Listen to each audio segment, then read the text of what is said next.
Assalamualaikum warahmatullahi wabarakatuh. Selamat sore saudara. Hari ini Sabtu 5 November 2022, Jawa Barat hari ini kembali hadir menjumpai Anda dengan sejumlah informasi seputar Jawa Barat, di antaranya P2T P2A berikan bantuan pendampingan pada Rohimah.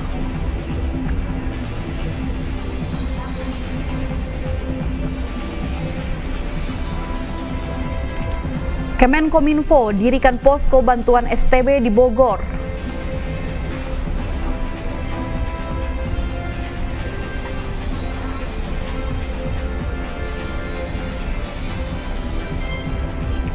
Terendam banjir rob, sekolah di Pamanukan Subang diliburkan.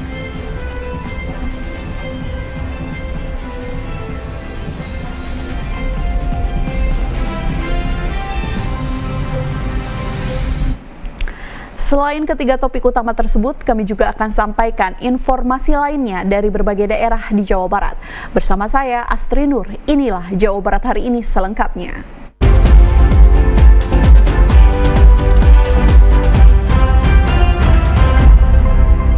Saudara, kita awali Jawa Barat hari ini dengan informasi yang pertama dari Garut. Pusat Pelayanan Terpadu Pemberdayaan Perempuan dan Anak atau P2T P2A memberikan pendampingan psikolog kepada Rohimah, korban penyiksaan majikan di Bandung Barat. P2T P2A Kabupaten Garut mendatangi rumah Rohimah, korban penyiksaan majikan di Kampung Cinanggor, Desa Pangerenan, Kecamatan Limbangan. Kedatangan P2T P2A ke rumah korban untuk memberikan bantuan pendampingan pemulihan mental Rohimah pasca penyiksaan majikannya. Rohimah nantinya akan mendapat bantuan pendampingan dari 3 orang psikolog sampai dinyatakan mentalnya kembali pulih. Saat ini kondisi fisik Rohimah terlihat sudah mulai membaik, namun peristiwa yang menimpanya menjadikan trauma bagi dirinya. Selain memberikan pendampingan psikolog, P2T P2A juga memberikan bantuan permodalan untuk pemulihan ekonomi keluarga korban dan memfasilitasi untuk ikut program paket C. Jaminan hidup dia juga, alhamdulillah Pak Bupati selama 5 bulan ke depan akan memberikan jaminan 2 juta ya per bulan selama 5 bulan. Jadi setelah itu sudah normal kembali kehidupannya. Nah, ini nanti dia atau akan mengikuti di dinas sosial keterampilan juga kami akan memfasilitasi. Dirinya berharap kekerasan terhadap perempuan dan anak tidak terjadi lagi di masa yang akan datang. Demikian dilaporkan Piat Supriyatna, TVRI Jawa Barat. Kementerian Komunikasi dan Informatika Kemenkominfo mendirikan posko bantuan set-top box atau STB gratis bagi masyarakat di Kota Bogor, Jawa Barat.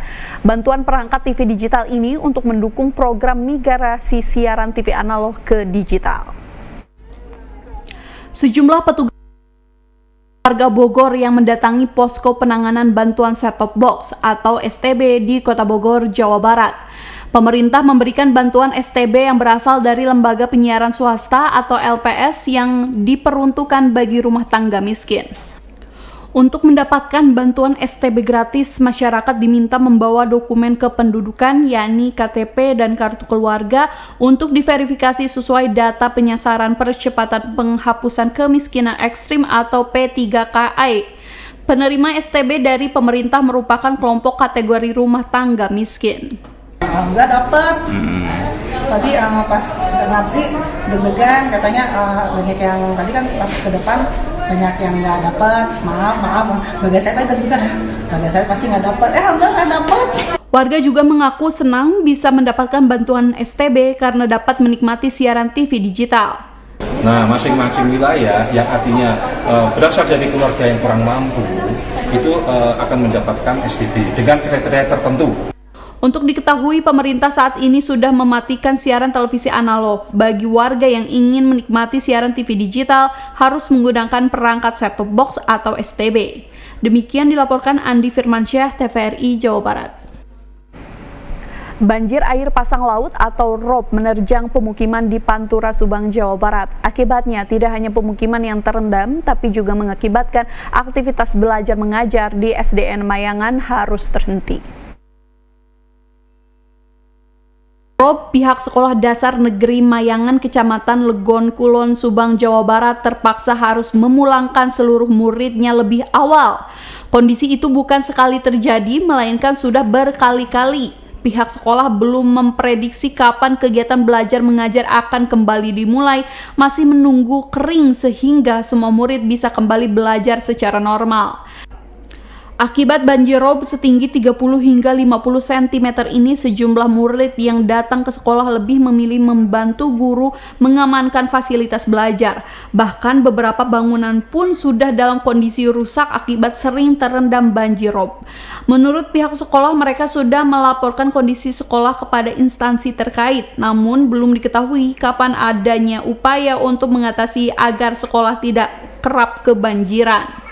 Untuk respon pemerintah belum ada tindakan, namun istilahnya baru ada ya dan yahnya aja, tapi untuk realisasi belum ada. Selain merendam sekolah, banjirop juga merendam pemukiman warga. Warga berharap agar pemerintah mengatasi banjirop agar tidak mengganggu aktivitas warga. Demikian dilaporkan Hari Ramadhani, TVRI Jawa Barat. Informasi lainnya akan kami sampaikan sesaat lagi, di antaranya Pemda berencana subsidi ongkos pembelian kedelai. Tetaplah bersama kami di Jawa Barat hari ini.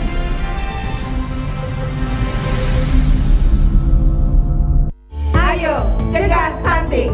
Kunjungi bidan andalan Anda untuk merencanakan dan mengatur jarak kehamilan untuk tumbuh kembang buah hati yang optimal. Cegah stunting itu penting melalui perencanaan keluarga. Khawatir ber-KB? Tunda kehamilan dan raih cita-cita dengan Andalan FA. Andalan laktasi untuk ibu menyusui. Ber-KB itu mudah. Andalan pilihan perempuan Indonesia.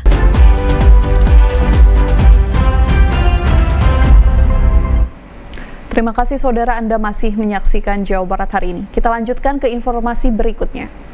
Menyikapi harga kedelai terus naik, Pemkab Tasikmalaya berencana akan menyubsidi ongkos transportasi pembelian kedelai bagi para perajin tahu dan tempe. Hal ini dilakukan agar para perajin bisa tetap berproduksi. Tingginya harga kedelai membuat perajin tahu dan tempe di Tasikmalaya mengeluh. Meski demikian, pemerintah daerah berharap agar perajin tahu tempe tidak mogok produksi karena selain akan merugikan pekerja, pasokan protein untuk masyarakat juga bisa jadi berkurang akibat para perajin mogok produksi. Pemerintah Kabupaten Tasikmalaya kini tengah memikirkan solusi agar perajin tahu tempe bisa menjangkau pembelian kedelai. Salah satunya dengan rencana memberikan subsidi transportasi pembelian kedelai. Terutama para pengrajin tahu tempe, untuk mendapatkan kedelai ini kita bisa saja melakukan subsidi transportasi, maksud saya. Ini kedelai ini dari mana nih? Datang ke Tasik itu naik, kemudian jatuh harganya tinggi. Misalnya nih ya, jatuh tinggi. Saya masih bisa melakukan upaya, salah satu diantaranya kalau memang itu diperlukan kita berikan subsidi agar kedelai di Tasikmalaya menjadi stabil kembali.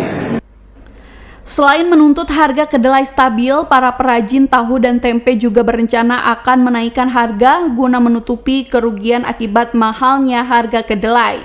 Demikian dilaporkan Yudi Irawan, TVRI Jawa Barat.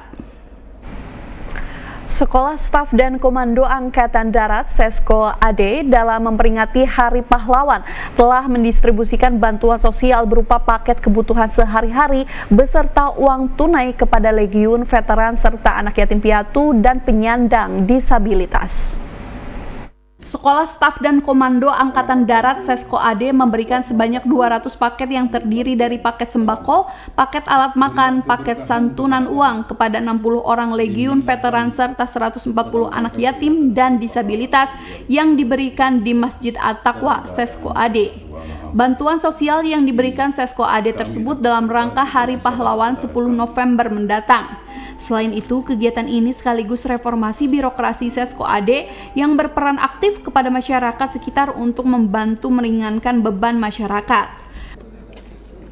Menurut Wakil Komandan Sesko AD Brigjen TNI Refrizal, pada kegiatan ini Sesko AD sudah mendistribusikan total sebanyak 2.000 lebih bansos dan uang tunai selama 9 kali tiap bulan. Kegiatan hari ini adalah kegiatan Jumat Berkah berbagi kepada para anak yatim piatu, kemudian disabilitas, warga wuri dan veteran dalam rangka menyongsong Hari Pahlawan 10 November. Dengan adanya bantuan ini diharapkan dapat meringankan beban masyarakat yang kesulitan akibat pandemi COVID-19. Demikian dilaporkan Abi Aditya, TVRI Jawa Barat. Penguatan budaya kerja ASN menjadi poin penting yang harus diperhatikan oleh setiap aparatur sipil negara atau ASN agar predikat sebagai abdi masyarakat dan abdi negara bisa terus meningkat. Menjadi ASN atau PNS bukanlah hal yang mudah. Tidak hanya cukup lulus seleksi lalu menyandang predikat sebagai ASN, akan tetapi jauh dari itu tanggung jawab sebagai seorang ASN cukuplah besar. Bukan hanya tanggung jawab terhadap dirinya sendiri, akan tetapi yang utama seorang ASN juga harus bertanggung jawab terhadap kepublikannya sebagai abdi masyarakat dan abdi negara. Untuk itu, menurut Kepala TVRI Stasiun Jawa Barat, Akbar Sahidi, saat pelantikan ASN di lingkup TVRI Jabar menegaskan, menjadi PNS atau ASN harus memiliki core value yang menjadi budaya kerja dalam pelayanan terhadap masyarakat. Core value tersebut yakni berakhlak, berorientasi pelayanan akuntabel, kompeten, harmonis, loyal, adaptif, dan kolaboratif. Memang seorang ASN itu sebelum mencapai ke PNS, dia melewati satu masa sekitar 7 bulan baru dilantik menjadi PNS. Nah, yang terpenting bagi seorang ASN ya, itu harus memahami sepenuhnya apa yang namanya core value ASN ya. Di core value ASN itu semua ASN yang mengaku dirinya ASN harus berorientasi pada pelayanan. Harapan saya sebagai salah satu ASN di LPP TVRI adalah mengembangkan kolaboratif antar bagian ya sebenarnya, karena sepertinya untuk membentuk suatu tim yang kuat kita memerlukan kolaboratif yang tinggi dalam yang sudah dijelaskan tadi sama Bapak Kepsta bahwa ASN harus berakhlak, salah satu poinnya adalah kolaboratif, sehingga kita dapat menciptakan atau membangun program-program yang lebih baik dari program-program yang sebelumnya. Pelantikan tersebut selain disaksikan jajaran Dirum LPP TVRI juga dari pihak Kominfo. Demikian dilaporkan Astri Nur dan Yosep, TVRI Jawa Barat. Informasi lainnya akan kami sampaikan usai jeda, di antaranya GES menuju masa depan ramah lingkungan. Tetaplah bersama kami di Jawa Barat hari ini.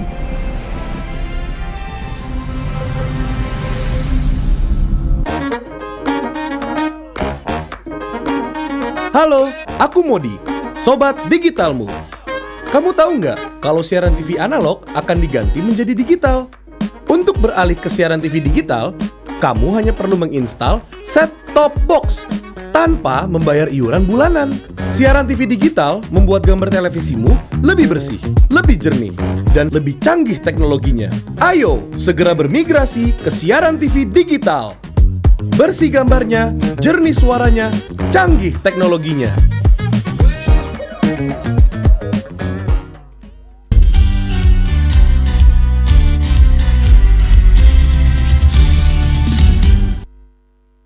Saudara, Anda masih menyaksikan Jawa Barat hari ini. Kita lanjutkan ke informasi berikutnya.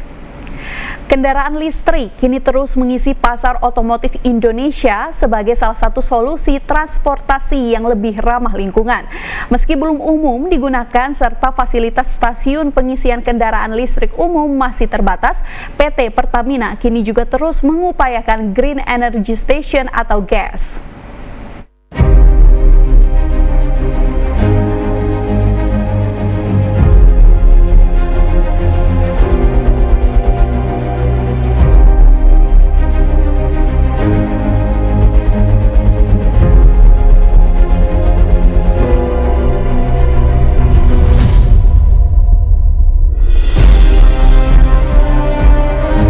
Green Energy Station atau GES adalah layanan terintegrasi bagi konsumen di SPBU Pertamina yang dibuat untuk mendukung program transisi energi dan operasional yang lebih ramah lingkungan.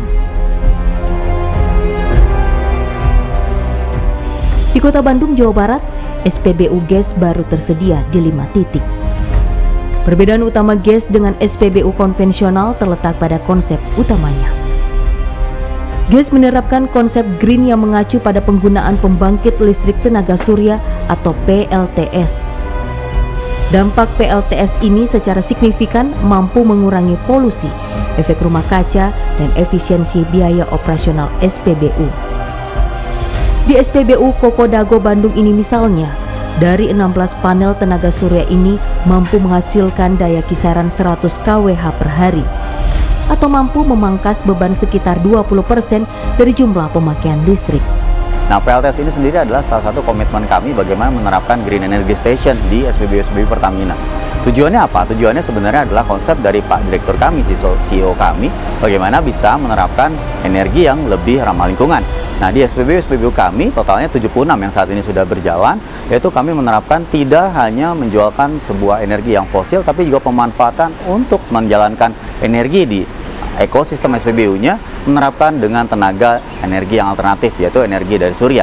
Nah, menerapkan solar panel yang ditanamkan di area SPBU-nya untuk bisa melakukan penghematan yang saat ini sudah terjadi rata-rata berkisar di atas 20%, seperti itu. Nah, pemanfaatan ini tentunya mendukung bagaimana rencana bauran energi nasional di tahun 2030 ya, itu yang harus bisa mencapai di target, kalau tidak salah angkanya sekitar 30%. Nah, ini komitmen kami Pertamina bagaimana untuk bisa menciptakan energi yang lebih bersih, lebih baik untuk masyarakat.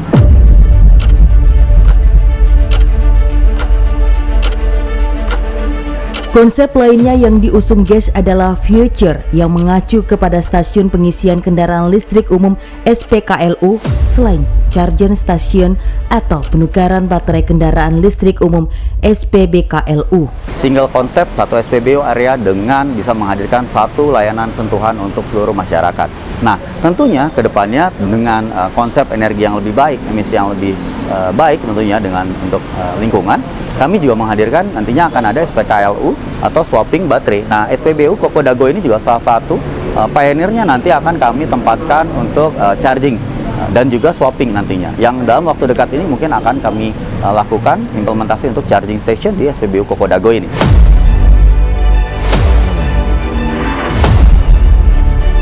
Konsep lainnya yang ditawarkan GES adalah platform digital melalui aplikasi My Pertamina. Beberapa konsumen mengaku lebih nyaman menggunakan SPBU GES Pertamina dengan alasan bebas antri selain bisa mendapatkan pengalaman yang berbeda dari SPBU konvensional. Karena kiosnya banyak, jadi mengurangi antrian juga. Jadi walaupun antriannya panjang, tapi dibuka buat sendiri-sendiri kayak nggak berasa gitu ya antriannya teh, kayak langsung aja gitu.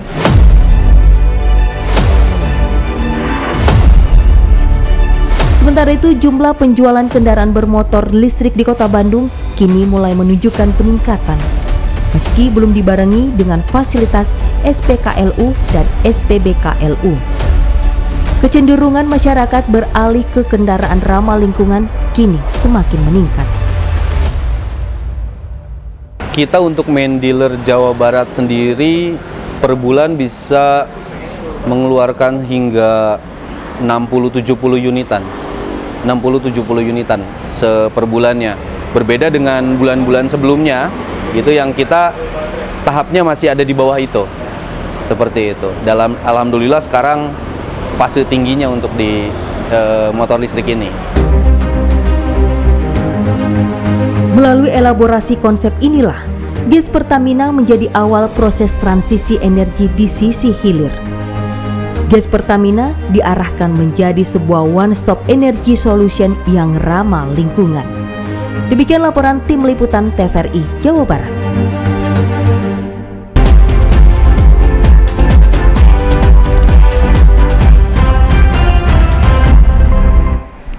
Ya, saudara, setelah vakum selama 2 tahun akibat pandemi COVID-19, kegiatan Hari Bebas Kendaraan atau Car Free Day akan kembali diperbolehkan di Kota Bandung mulai hari Minggu besok.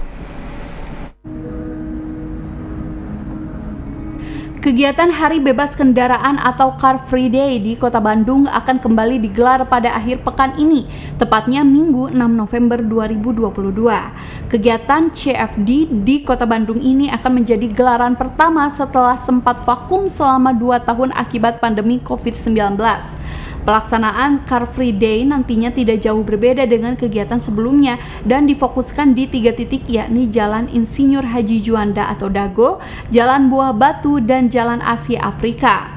Wali Kota Bandung Yana Mulyana mengatakan bahwa kebijakan digelarnya kembali Car Free Day tidak lepas dari situasi dan kondisi penyebaran COVID-19 di Kota Bandung yang relatif telah terkendali. Situasi pandemi ini kan dinamis. Waktu itu kan kita masih khawatir, tapi saat ini faktanya semua indikator menunjukkan pandemi kan relatif terkendali gitu ya. Dan warga masyarakat juga butuh aktivitas di ruang publik yang terbuka. Salah satunya mungkin lewat Car Free Day. Hadirnya Car Free Day dinilai penting untuk memberikan kesempatan bagi masyarakat kembali beraktivitas dan berolahraga di area publik luar ruangan. Disinggung mengenai ketersediaan anggaran yang sempat menjadi kendala digelarnya kegiatan, Yana memastikan bahwa Pemkot telah mengalokasikannya dalam anggaran perubahan dengan nilai sebesar 300 juta rupiah. Demikian dilaporkan Arif Budi, TVRI Jawa Barat. Guna memacu peningkatan perekonomian di pedesaan, pemerintah Kabupaten Bogor kembali menggulirkan program bantuan 1 miliar 1 desa atau Samisade. Sasaran program Samisade tahun kedua ini untuk membuat peningkatan sarana infrastruktur perekonomian di pedesaan. Salah satunya peningkatan jalan penghubung di Desa Cimandala, Kecamatan Sukaraja, Kabupaten Bogor, Jawa Barat. Jalan Desa Cimandala dengan lebar 3 meter dan panjang 890 meter ini rencananya akan dibangun dengan sistem beton sekaligus dilakukan pembukaan akses jalan baru. Program unggulan Pemkab Bogor yang pro rakyat membangun jalan desa Kampung Cimandala ini merupakan akses utama untuk sarana jalan pendidikan serta akses jalan menuju pusat pelayanan publik seperti Samsat dan Dishub Kabupaten Bogor yang selama ini jalan tersebut kecil dan sebagian rusak. Ini kita bisa launching Samisade tahun anggaran 2022 yang bisa dilaksanakan di tahap pertama ini di bulan November. Panjang kita 700 meteran yang akan dilakukan 2 tahap. Jalan ini jalan lingkungan dari Desa Cimandala, dari SD Cimandala 3 untuk tahap pertama sampai dengan SD Putra Pakuan. Pengerjaan peningkatan jalan desa memanfaatkan dana Samisade senilai 1 miliar rupiah. Dengan program ini juga bisa membantu ekonomi warga karena sebagian besar pekerjaan dilakukan mandiri oleh warga, dikerjakan warga setempat. Demikian dilaporkan Saiful Hardi, TVRI Jawa Barat. Saudara, kami akan kembali dengan sejumlah informasi penting lainnya, di antaranya tampil dominan hoki putra Kabupaten Bandung kalahkan Kota Bandung. Tetaplah bersama kami di Jawa Barat hari ini.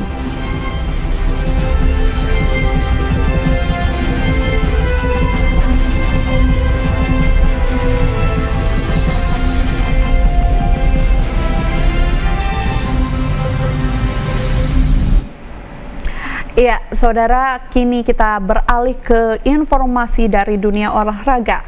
Tim hoki outdoor putra Kabupaten Bandung berhasil mengalahkan tim hoki Kota Bandung 5-1 pada lanjutan babak penyisihan Pekan Olahraga Provinsi atau Porprov 14 Jabar yang berlangsung di Stadion Hoki Sijalak Harupat. Laga antara tim hoki putra Kabupaten Bandung menghadapi Kota Bandung berjalan tak seimbang. Tim tuan rumah yang diperkuat oleh sejumlah pemain nasional tampil dominan sejak awal. Di kuarter pertama, Kabupaten Bandung langsung unggul 2-0 melalui gol yang dicetak oleh Aziz Maulana pada menit ke-6 dan Bonaventura Abimanyu menit ke-12. Memasuki kuarter kedua, Bonaventura Abimanyu mencetak bridge setelah bola yang dipukulnya bersarang di gawang Kota Bandung di menit ke-26. Kuarter selanjutnya, dominasi tuan rumah masih belum terbendung. Upaya yang dilakukan anak-anak Kota Bandung selalu digagalkan oleh lini pertahanan kabupaten. Alih-alih mencetak gol, gawang Kota Bandung kembali bobol oleh Ahmad Hussein di menit ke-44. Di awal kita mengalami kesulitan ya untuk pertahanan mereka, tapi di akhir-akhir anak-anak dimulai kontak gol, bisa menguasai permainan. Kemenangan ini menjadi kemenangan kedua Kabupaten Bandung di babak penyisihan Porprov 14 Jabar. Sebelumnya, Ajis Maulana dan kawan-kawan mengalahkan Kota Cianjur dengan skor telak 7-0.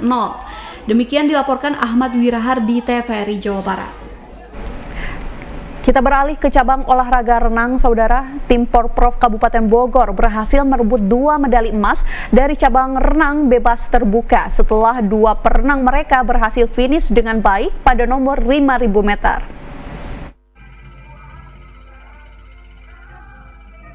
Cabang olahraga renang bebas terbuka atau OWS di Porprov masing-masing mempertandingkan kelas 500 meter, 3000 meter, dan kelas 301, 302 atau kelas jarak 5000 meter.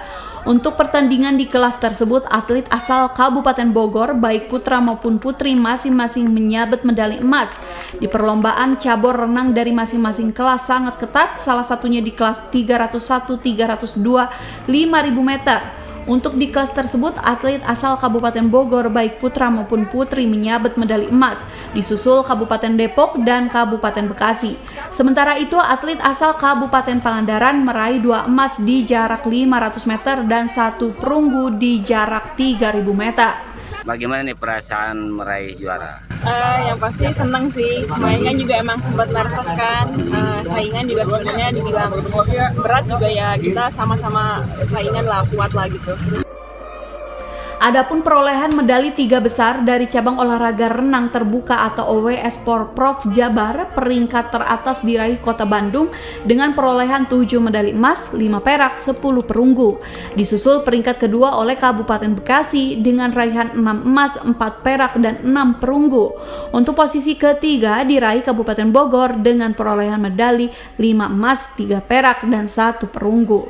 Demikian dilaporkan Entang Saifur Rahman, TVRI Jawa Barat. Saudara, berikut ini adalah pantauan suasana lalu lintas di Kota Bandung. Ya, ini adalah pantauan CCTV dari Dinas Perhubungan Kota Bandung. Yang pertama, di simpang tol Paster bisa Anda saksikan ada kepadatan kendaraan yang keluar dari tol Paster menuju Kota Bandung, sementara dari arah sebaliknya ini terlihat lancar, dan dari arah Gunung Batu menuju ke Kota Bandung terlihat ada padatan karena lampu merah.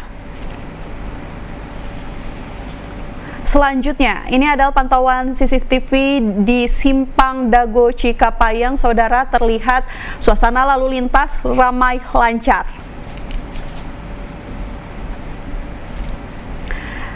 Sementara itu, ini adalah pantauan CCTV dari Simpang 5 Bandung. Saudara, terlihat tidak ada padatan atau tidak juga terlalu ramai, kendaraan lancar.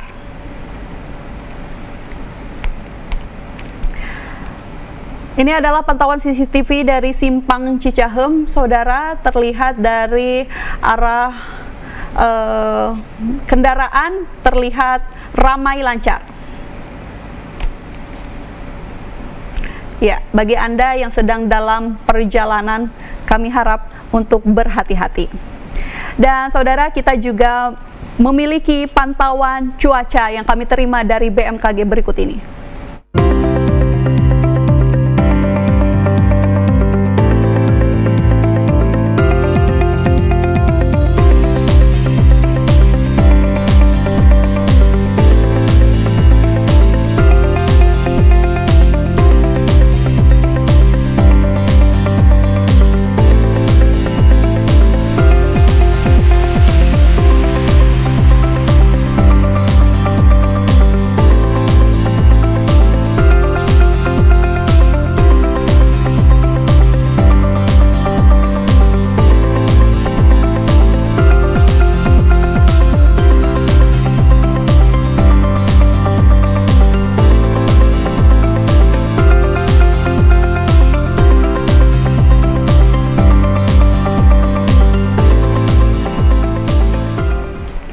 Ya, informasi perakiraan cuaca tersebut sekaligus menutup perjumpaan kita pada sore hari ini. Saya Astri Nur mewakili seluruh kerabat kerja yang bertugas pamit undur diri. Terima kasih. Wassalamualaikum warahmatullahi wabarakatuh.